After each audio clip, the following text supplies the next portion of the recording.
Inflation and soaring prices are biting hard in Britain.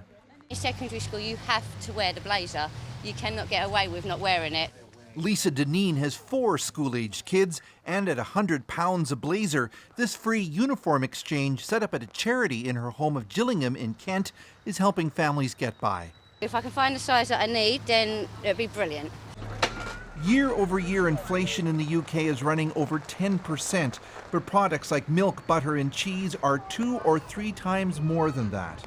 Probably you go to the store with £30. You realize that at the end of the day, when you leave the store, you just leave the store with a bag, not even full, probably half bag, and then you begin to wonder, have I misplaced money? The rising cost of electricity and natural gas is behind most of it. Energy prices are headed to catastrophic levels, say UK analysts. Inflation is already at a 40-year high, the highest of any G7 nation. Neil Charlick predicts this winter will see a surge of desperate families. People are going to struggle. These bills are not just talking about going up a little bit, they're talking about doubling, tripling. We're, as a charity ourselves, our bills are tripling, so we've still got to turn the electric on to run these places.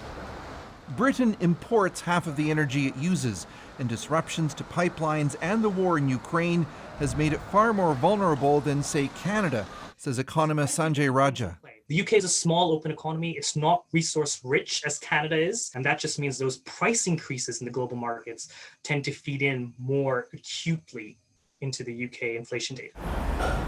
Small businesses like pubs say they have no choice but to pass the increases on to customers. The reality is energy is a huge part of what is stopping us being profitable right now, and it could cripple pubs, and those pubs may close and close for good. A typical pint in London now costs around £7. The thought of a £14 pint, around $20 Canadian, is suddenly not out of the question. Chris Brown, CBC News in Gillingham.